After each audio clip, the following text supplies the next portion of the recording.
welcome to our program, Heart and Soul. Thank you, Blessing. Yes.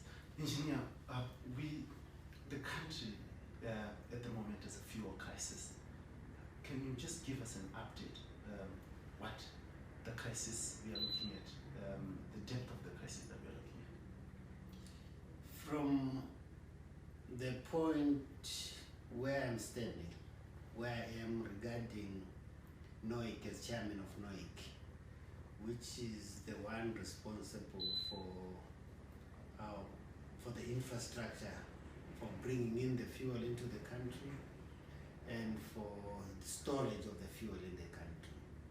I would say that we have got adequate stocks in the country.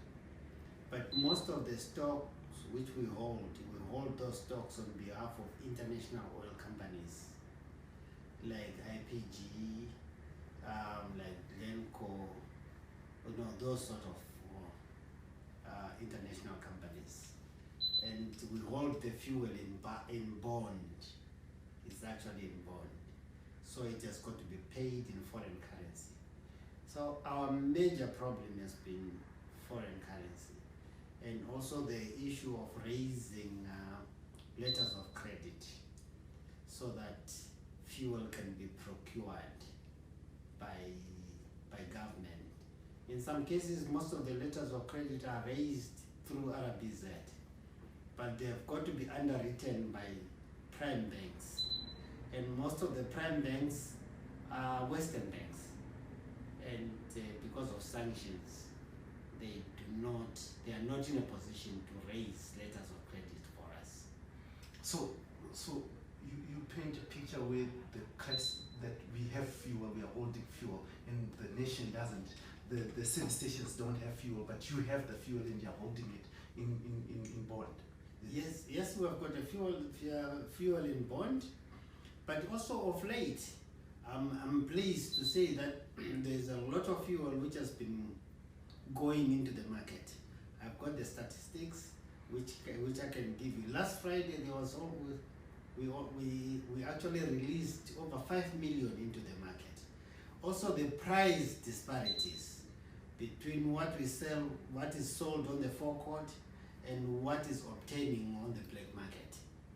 So in actual fact, our fuel is almost 50 cents. Mm-hmm. Yet, so the motivation to sell it on the forecourt is no longer there. People then receive 30,000 liters, maybe they dispense 15,000 or 10,000, the rest goes underground. Whose duty is it to ensure that the fuel doesn't find its way on the black market?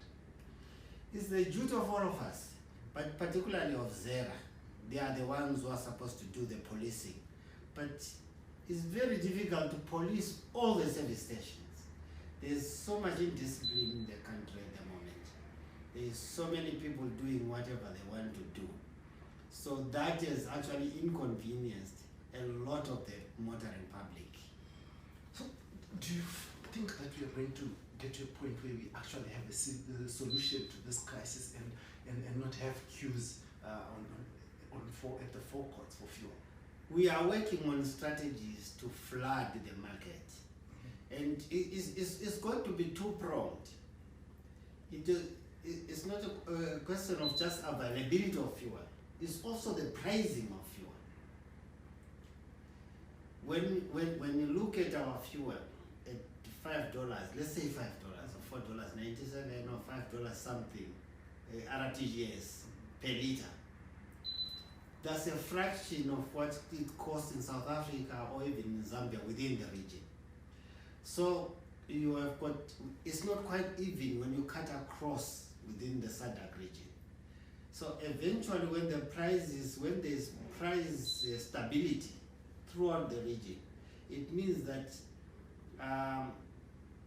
our fuel now becomes competitive compared, say, in Zambia or in South Africa.